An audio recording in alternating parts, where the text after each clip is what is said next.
Olá, pessoal do oitavo ano. Vamos então para a nossa última parte do módulo Geração, Transmissão e Distribuição aí de Energia.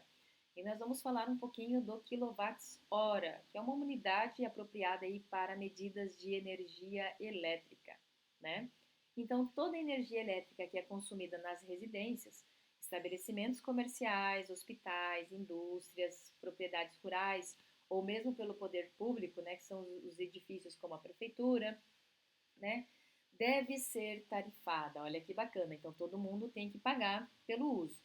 Afinal, há custos aí para que a energia elétrica seja gerada. Então, por exemplo, em uma hidroelétrica, né, transmitida através das linhas de alta tensão e depois distribuídas aí pela rede elétrica municipal, chegando até o ponto de consumo. Então, como existem certas proporcionalidades entre o consumo e a tarifa, é preciso medir então o consumo, né? Para isso, então, existem instrumentos medidores de consumo de energia elétrica. No caso das nossas casas, das nossas residências, eles são usualmente denominados relógios de luz, que é o que aparece aqui, ó, certo? Olha lá. Então, normalmente o medidor de luz se encontra em um nicho, né, ou seja, num espaço do muro, né, na entrada da residência, para que o funcionário da companhia de distribuição de energia possa realizar a leitura e registrar o consumo, né, da unidade, ou seja, da sua casa. E aqui a gente tem então o destaque, ó, do medidor de luz de ponteiros, também chamado de relógio de luz. O nome relógio vem do fato de que os primeiros medidores desse tipo eram analógicos e indicavam o consumo de energia por meio de ponteiros como os de relógios, né? Então, olha que bacana. E aí vamos entender mais um pouquinho, olha lá, né? A conta, né? A conta de luz típica, né? Que é essa que aparece aqui na imagem. Existem muitas distribuidoras de energia elétricas espalhadas aí por todo o território nacional, que são autorizadas e fiscalizadas pela ANEEL, que é a Agência Nacional de Energia Elétrica. Embora os dados essenciais sejam comuns em qualquer conta de luz, cada distribuidora, né, tem seu modelo próprio de conta. Então a gente tem aqui, né, o valor para se pagar e aqui embaixo a gente tem o consumo que foi gerado, né, o consumo em quilowatts, tudo bem? Então isso que aparece para nós. E aí olha lá, ó, Smart Grids. As Smart Grids que vêm redes inteligentes estão revolucionando os sistemas de transmissão e de distribuição de energia elétrica. Elas se valem dos diversos recursos digitais disponíveis principalmente relacionados à tecnologia da informação para melhorar a eficiência, a confiabilidade e a sustentabilidade desses serviços. Um dos seus principais elementos são os medidores digitais, também conhecidos como Smart Meters, né? Que são os medidores inteligentes. Além de serem mais precisos e seguros, esses medidores têm duas diferenças fundamentais em relação aos analógicos. A primeira é que permite identificar, né, as unidades que consomem mais energia nos horários de pico. Então, olha lá, por exemplo, no início da noite, quando todos estão chegando do trabalho e da escola em casa, que vão pagar uma tarifa mais alta. Isso acontece porque nestes horários há sobrecarga do sistema público. Em compensação, quem conseguir planejar o seu consumo tomando banho mais tarde, por exemplo, poderá ter uma conta reduzida. A segunda diferença é que eles eliminam a necessidade de um funcionário de leitura. Esses medidores podem enviar o registro do consumo de energia diretamente para a companhia, além de outras informações, tais como oscilações de tensão elétrica, falta de energia e alertas de possíveis fraudes, tá? E aí a gente vai entrar agora numa parte que vai ter algumas formulazinhas para a gente poder calcular. Então, observando tanto o medidor quanto a conta de energia, podemos perceber que a energia elétrica ela é medida em uma unidade especial, que é o quilowatts-hora, indicado pela sigla aqui, ó. Cadê você? A sigla? Aqui, ó, essa aqui, ó. kWh, né? Mas o que seria essa unidade, né? Vamos entender melhor. Para compreender essa unidade de medida de energia, vamos então retomar algumas informações. Dentro do sistema internacional, a unidade de medida, né, de energia é o joule e a de potência é o watts, sendo que 1 watts corresponde, né, a 1 joule. Então, 5 watts joules por segundo. Então, nós temos aí, tá? Então, olha lá, 1 watts é isso aí, 1 watts, sendo que 1 watts seria igual a 1 joule por segundo. Então, o watts seria o quê? 5 joules por segundo, né? Então, seria, na verdade, a forma da gente ler é 1 watts, né, por joules por segundo, tá? Então, seria mais ou menos isso. Aí nós temos o seguinte, né? Temos as relações que vão aparecer aqui embaixo, ó. Então, 1 kW é igual a 1000 watts, que é igual a 1000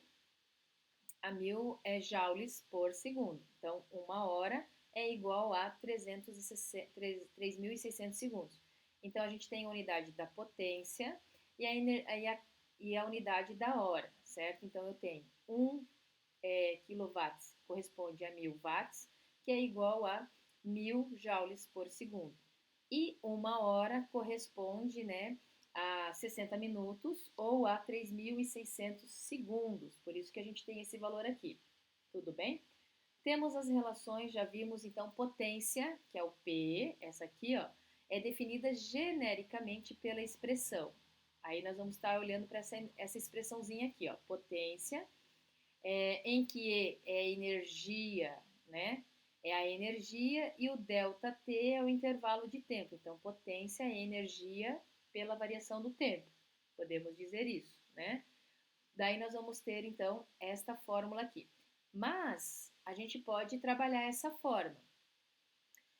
Também podemos calcular quantos joules, né, de energia correspondem a 1 kW. Então, antes de a gente chegar e fazer isso aqui, essa conversão, a gente pode trabalhar a fórmula da potência direta, que é a energia que divide pela variação do tempo, né?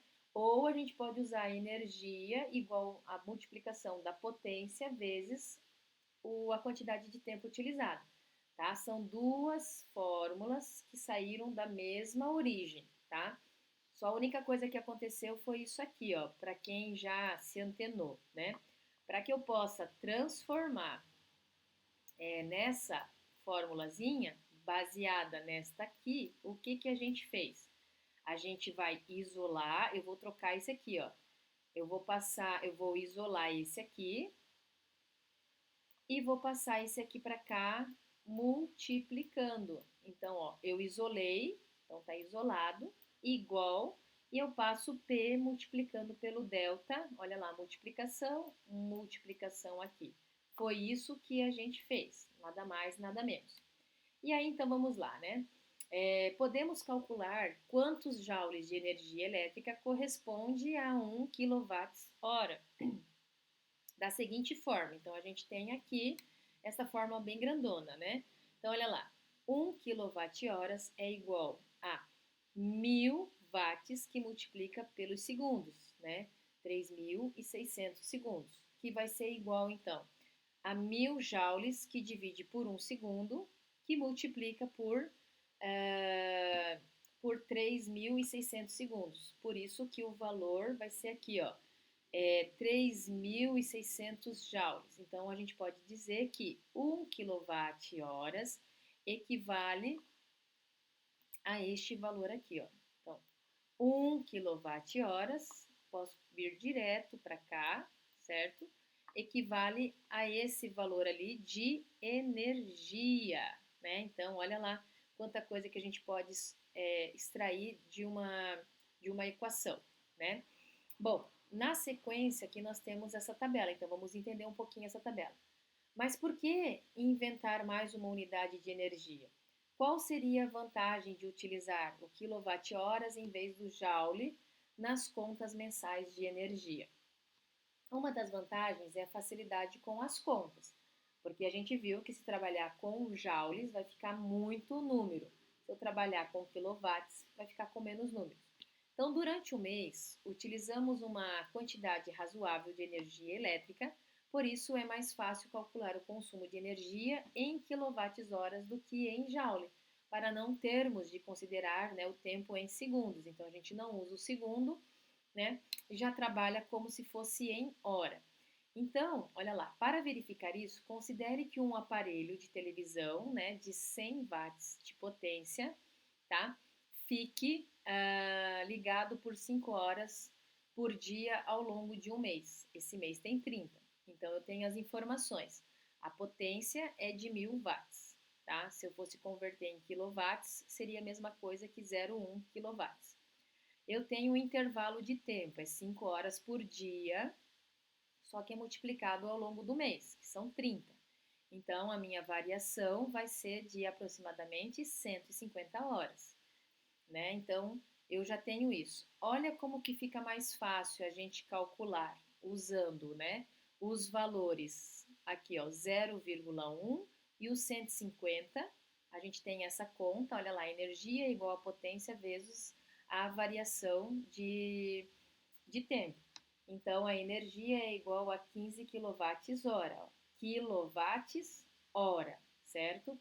Agora, se eu fosse optar e usar o joule, né?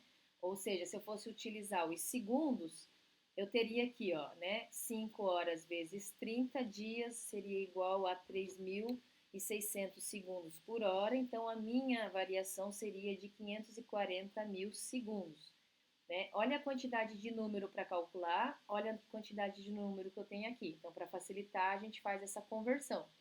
Então, olha lá, usaria aqui o quilowatts, né, que é 0,1, que multiplica pela variação de, de tempo, né, e aí nós teríamos aqui um número grande, porque está em segundo, e aí nós teríamos aqui, ó, que a energia final seria equivalente a 540 quilojoules.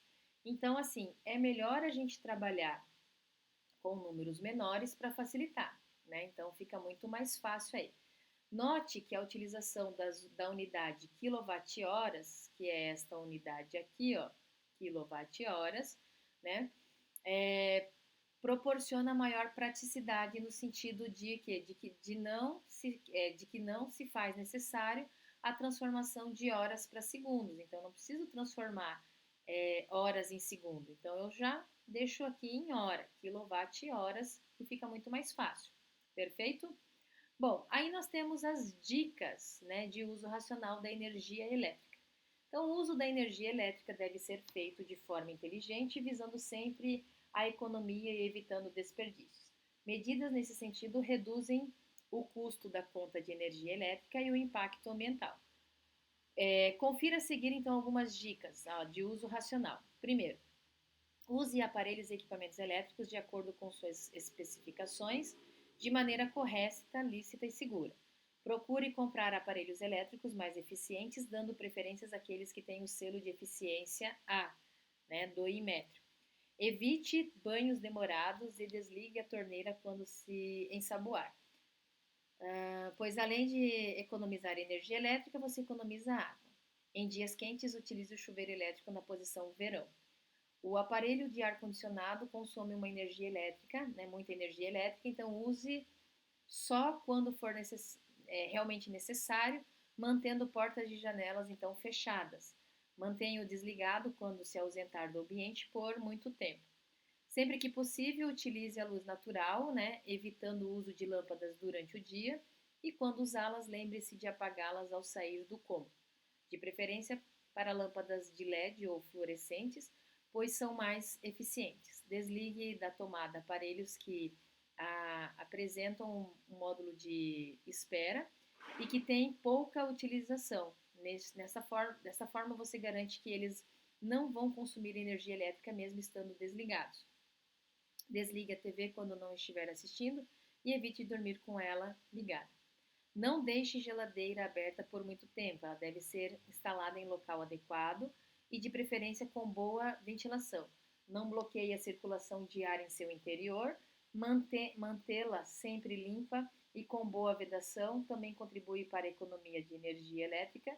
E aí, ó, procure usar a máquina de lavar roupas apenas quando tiver uma quantidade de roupa correspondente à capacidade máxima da máquina e dose adequadamente o sabão, evitando o consumo excessivo de água e energia elétrica.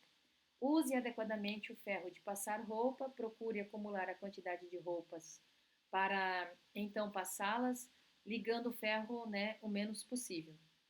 E ao projetar ou retomar reformar sua casa, além de um bom dimensionamento da instalação elétrica, valorize ambientes com cores claras, boa iluminação natural, boa ventilação e áreas verdes. Então, o que eu queria falar com vocês era isto, e eu aguardo vocês então numa próxima oportunidade. Tchau, tchau!